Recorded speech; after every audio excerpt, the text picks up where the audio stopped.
Saturday, August 16th, 1958, 10:47 a.m.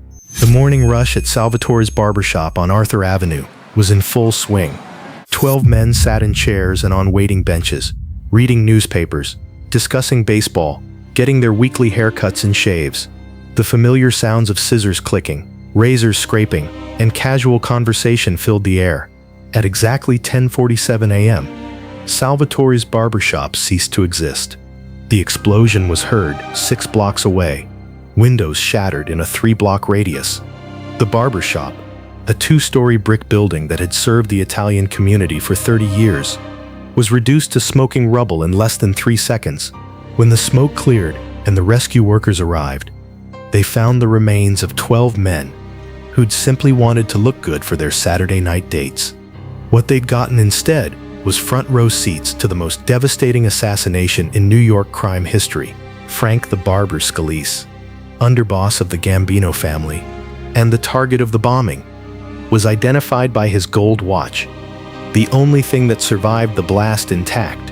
To understand why Bumpy Johnson chose such a public, devastating method to eliminate Frank Scalise, you need to understand the threat Scalise represented in August 1958. He wasn't just another mob underboss. He was the architect of what he called the Harlem Integration Plan, a systematic strategy to absorb every independent black operation in New York into the Italian crime families. Frank Scalise had earned his nickname not from being a barber, but from his precision in trimming problems. He'd been studying Harlem for 14 months, mapping every business, every relationship, every weakness. His plan was methodical and brutal. Eliminate the leadership through targeted assassinations, then offer protection to the remaining operators who would have no choice but to accept. By August 1958, Scalise had compiled dossiers on 43 key figures in Harlem's underworld. Bumpy Johnson's file was the thickest, 67 pages of detailed intelligence about his operations, associates, daily routines, and vulnerabilities. The plan was set to begin on Labor Day weekend. Scalise had recruited a team of specialist shooters, secured safe houses throughout Manhattan, and prepared cover stories for the media. It would look like a gang war among black criminals, nothing that would concern the Italian families. But Bumpy Johnson had been watching Frank Scalise just as carefully as Scalise had been watching him. June 12, 1958, 2 months before the Barbershop bombing, Bumpy received crucial intelligence from Detective Raymond Murphy, his source in the NYPD. "Bumpy, we got a problem. Frank Scalise has been asking questions about you." They met at their usual spot in Central Park, away from listening ears and watching eyes. "What kind of questions?" "Everything. Your daily routine, where you eat, where you sleep, who you trust." He's been paying informants, bribing cops, even hired private investigators. "How long has this been going on?" "At least a year, maybe longer. He's building something big." That night, Bumpy made a decision that would shock the criminal underworld. Instead of going into hiding or starting a defensive war, he would eliminate the entire threat in one decisive strike. But first, he needed to understand Scalise's routine as thoroughly as Scalise understood his. June 20th, Bumpy began his own surveillance operation, not with hired investigators or paid informants, but through the most invisible intelligence network in New York. The service workers that nobody notices, shoe shine boys, newspaper vendors, janitors, street sweepers, taxi drivers. Bumpy had cultivated relationships with hundreds of people who moved through the city unnoticed. They saw everything, heard everything, and remembered everything. Within 2 weeks, Bumpy had Frank Scalise's routine mapped down to the minute. Monday through Friday, Scalise worked out of a social club on Mulberry Street. Evenings, he dined at one of 3 restaurants in Little Italy. But Saturdays were different. Every Saturday morning at exactly 10:15 a.m., Frank Scalise arrived at Salvatore's Barbershop on Arthur Avenue for his weekly haircut and shave. He'd sit in the second chair from the window, read the daily news, and discuss sports with the other customers. The appointment lasted exactly 35 minutes. More importantly, Scalise's Saturday barbershop visits followed a predictable pattern of companions. His bodyguards waited outside in the car. They never entered the shop, but other high-ranking members of his crew often joined him, turning the barbershop into an informal weekly meeting. July 4th weekend, Bumpy confirmed his target list. Through careful observation, he identified the 11 men who regularly accompanied Scalise to Salvatore's: Vincent, Vinny Romano, his lieutenant, Anthony, Tony Shoes DiMarco, his enforcer, Paulie Torrino, his accountant, and 8 other key figures in his organization. If Bumpy could eliminate all 12 men simultaneously, he wouldn't just kill Frank Scalise, he would decapitate the entire Harlem integration plan operation.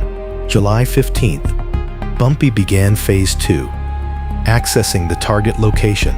Salvatore's barbershop was a fortress of routine. The same customers, the same conversations, the same schedule every week. Strangers were noticed immediately. But Bumpy had an advantage that Scalise couldn't have anticipated: legitimate community connections. For 15 years, Bumpy had been quietly supporting Italian businesses in the Bronx, providing loans during tough times, helping with permits and licenses, building goodwill that had nothing to do with criminal activity. Salvatore Torrino, the barbershop owner, remembered when Bumpy had helped him get a city loan to renovate his shop in 1953. When Bumpy approached him in July 1958, Salvatore was receptive to a conversation. "Sal, I need a favor. A big favor." They met after hours, when the shop was closed in private. "What kind of favor, Bumpy?" "I need access to your basement.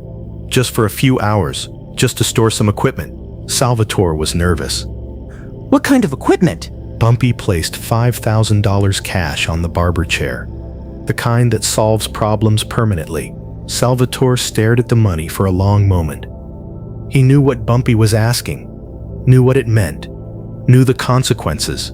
"My customers, they're not good people, Bumpy, but they're still customers." "Sal, Frank Scalise is planning something that's going to destroy Harlem, destroy businesses, destroy families, destroy everything we've built together. I'm not asking you to hurt anyone. I'm asking you to let me protect everyone." August 1st, Salvatore gave Bumpy access to the basement beneath the barbershop. What Bumpy installed over the next 2 weeks wasn't a simple bomb. It was a sophisticated explosive device designed by Thomas the Professor Adams, the most skilled demolitions expert in Harlem. Adams had learned his trade in the Army Corps of Engineers during World War II, and he understood exactly how much explosive force was needed to collapse a 2-story brick building. The device was placed directly beneath the barbershop floor, positioned to maximize structural damage while minimizing the blast radius. The goal wasn't to damage neighboring buildings. It was to completely destroy Salvatore's barbershop and everyone inside it. August 10th, Bumpy conducted his final surveillance. Frank Scalise's Saturday routine hadn't changed. He would arrive at 10:15 a.m. with his usual group of associates. They would occupy most of the chairs in the shop, creating a perfect target concentration. August 15th, the night before the bombing, Bumpy made his final preparations. The explosive device was armed and set to detonate by remote control. Thomas Adams would be positioned across the street with a clear view of the barbershop entrance. The plan was precise. Wait until all 12 targets were inside the shop, then activate the device. Simple, devastating, final. August 16th, 10:14 a.m. Frank Scalise's black Cadillac pulled up outside Salvatore's barbershop, followed by 2 other cars carrying his associates. 12 men exited the vehicles and entered the shop, just as they had every Saturday for months. 10:15 a.m.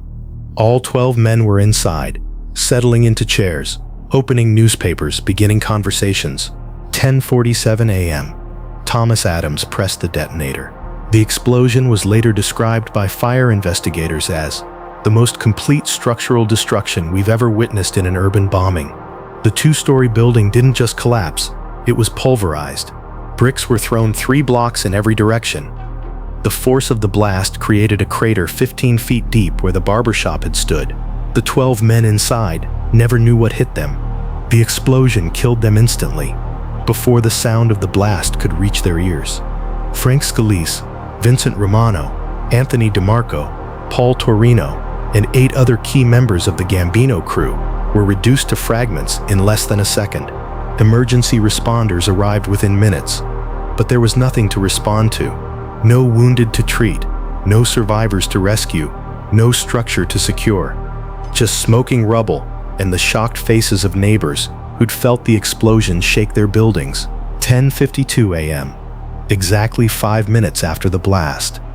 Bumpy Johnson was sitting in his office above Small's Paradise Jazz Club, calmly reading the morning newspaper. He would maintain that he'd been there all morning, reviewing business accounts with his bookkeeper. 11:30 a.m., the first news reports began spreading through the criminal underworld. Frank, the barber Scalise, was dead. His entire crew was dead. The Gambino family's Harlem integration plan had died with them. By noon, representatives from all 5 families were holding emergency meetings. The bombing wasn't just an assassination, it was a message. Bumpy Johnson could reach anyone, anywhere, anytime. If he could eliminate 12 men simultaneously in a crowded neighborhood on a busy Saturday morning, what couldn't he do? The investigation lasted 6 months. NYPD bomb squad experts, FBI explosive specialists, and independent investigators all reached the same conclusion: sophisticated demolition work by someone with military-grade expertise and intimate knowledge of the building's structure. Nobody suspected Salvatore Torrino's involvement. Why would they? He'd lost his business, his livelihood, his life's work. The insurance payout wouldn't cover a fraction of his losses. He appeared to be a victim, not an accomplice. Nobody connected Thomas, the Professor Adams, to the bombing. His military background wasn't common knowledge, and he had airtight alibis placing him in Harlem during the time of the explosion. Nobody could prove Bumpy Johnson's involvement. He had witnesses placing him in his office, business records showing he was conducting legitimate activities, and no apparent connection to the barbershop or its customers. The barbershop bombing became legend in criminal circles, not because anyone could prove what happened, but because the results were undeniable. The most sophisticated assassination plot against Harlem had been neutralized with a single explosive device that eliminated an entire criminal hierarchy in less than 3 seconds. Arthur Avenue was never the same. The crater where Salvatore's barbershop had stood remained empty for 2 years before being filled and paved over as a parking lot. Nobody wanted to build on ground where 12 men had died so violently. The Gambino family's expansion into Harlem ended permanently.